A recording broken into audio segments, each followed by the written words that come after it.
Comme j'étais assis dans ma maison et que les anciens de Juda étaient assis devant moi, la main du Seigneur, de l'Éternel, tomba sur moi.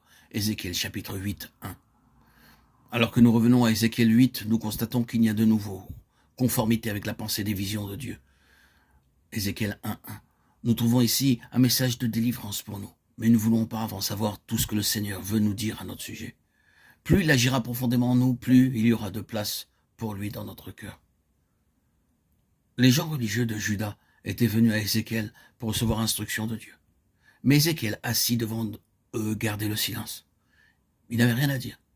La manière dont Dieu agissait avec Ézéchiel est très surprenante, parce qu'il était un homme vraiment dans la main de Dieu. Et cela nous montre ce que signifie réellement être un porte-parole de Dieu. Les messagers de Dieu ne peuvent pas rendre les messages agréables pour qu'ils conviennent à leurs auditeurs. Si les enfants de Dieu viennent aux messagers qui sont vraiment dans la main de Dieu et désirent ce qu'ils appellent l'enseignement, le Seigneur ne permettra pas à ces messagers d'enseigner, tant qu'il verra quelque chose de faux dans la vie de son peuple.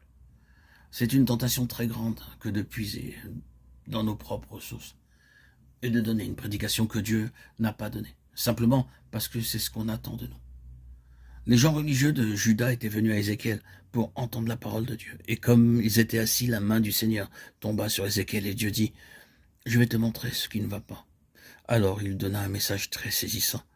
Si pour Ézéchiel la crainte de l'homme avait été plus réelle que la crainte de Dieu, il n'aurait pas pu être fidèle à Dieu et donner un tel message.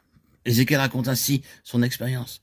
La main du Seigneur, l'Éternel, tomba là sur moi, et je vis, et voici une ressemblance comme l'aspect d'un feu. 8, 1, 2.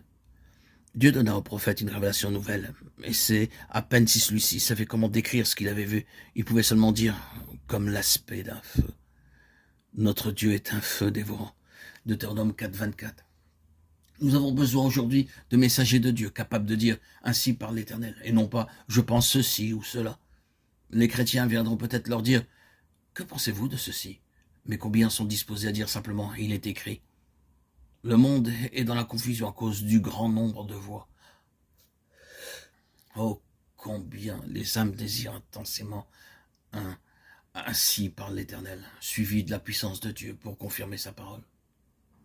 La main de l'Éternel tomba sur Ézéchiel. Ce ne fut que sous la pression de la main de Dieu qu'il put affronter les anciens de Juda et leur donner le message le plus terrible qu'ils pouvaient entendre en relation avec le péché dans leurs choses saintes. Ils vivaient tranquilles, tout allait bien. N'était-il pas le peuple de Dieu? Et voici cet homme qui leur parle de Dieu comme d'un feu dévorant.